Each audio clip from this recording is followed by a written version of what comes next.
हेल' लोगोफोर दिनै 12 आगस्टजों लोगोसे नोंथांमोननो फुंबिलि समाव माखासे खौरांफोर होनो लानाय जादों।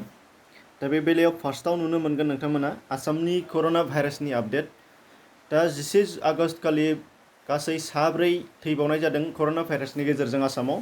बिथांमोनहा सानसिता भाल चौधुरी, सपना चौधुरी, यशिता आहमेद बारभुइया, बेनिफ्राय रमा रय। दा बेजों लोगोसे गासै बे सानावनो 2669 सा गोदानै केस मोननाय जादों आरो 1487 सा डिसचार्ज खालामनानै होनाय जादों। दा गासै दङ टटेल केस जालांनाया 64,406 सा, बेनिफ्राय डिसचार्ज जालांबाय 45,073 सा, बेनिफ्राय गासै दा एक्टिभ दङ 19,175 आरो थैनाया जाहैबाय 155 सा। माइग्रेट जालांनाया साथामानो दङ। बेनिफ्राय नेक्स्टआव नुनो मोननाय जागोन धुबुरी जिल्लायाव आरोबाव आयेन बेरेखायै सोलिनाय मोसौ फालांगि हमनो हानाय जादों।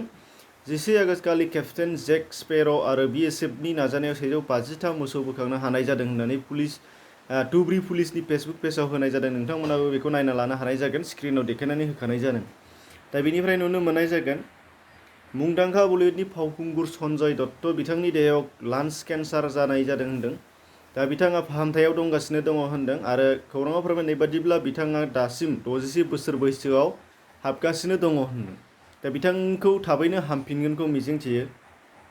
बेनिफ्राय नुनो मोननाय जागोन नोंथांमोननि थाखाय मोनसे गोनां खौरां, किसान क्रेडिट कार्डनि जायफोरा लन लादों एबा KCC लन लादोंमोन बिथांमोननि थाखाय मोनसे एलार्ट होदों।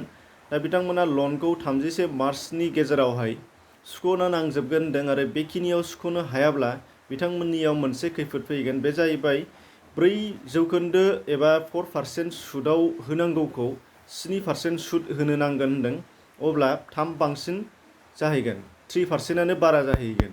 दा बेखिनिखौ खौराङाव नुनो मोननाय जादों। डिसक्रिपसनाव लिंक दं, नोंथांमोना बेखौ चेक खालामनो हानाय जागोन। बेनिफ्राय नुनो मोननाय जागोन आजमानि फोसावनाय बादियै हथात आसाम स्टेट डिजास्टार मेनेजमेन्ट अथरिटिनि फोसावनाय बादिब्ला दासिम आसामनि दैबानानि हालोदा माबादियाव दङ नोंथांमोननो दिन्थिनानै होनि। बे जाहैबाय 21 आगस्टनि आपडेट। PDF फाइल बिथांमोननि फोसावनायखौ नोंथांमोननि सिगाङाव स्क्रिनावबो होखादों आरो आजमायाव नोंथांमोना लिंकआव थांनानै नायनोबो हानाय जागोन। दा बेयाव नुनो मोननाय जागोन गासै दासिमबो 89 गामिया लोमजानानै दङ होनदों। बेनिनो 45 गङा मरिगाव जिल्लानि, गंथामा बाक्सा जिल्लानि, गं 46आ धेमाजि जिल्लानि दङ। धेमाजि जिल्लानियाव जनायाबो हाबफानानै दङ।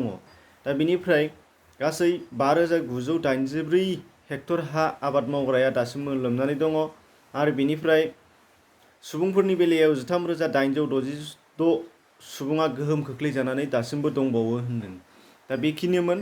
उननि खौरांफोराव नोंथांमोनखौ लोगो मोनफिनगोन होननानै मिजिंथिबाय। उननि खौरांखौ बेलासियाव नोंथांमोननि थाखाय 8 बाजि एबा 8 बाजिनि सिगाङाव आपडेट खालामनानै होनाय जायो। नोंथांमोना बेयाव थांनानै नायनो हानाय जागोन। एसेनोसै, गोजोन्थों।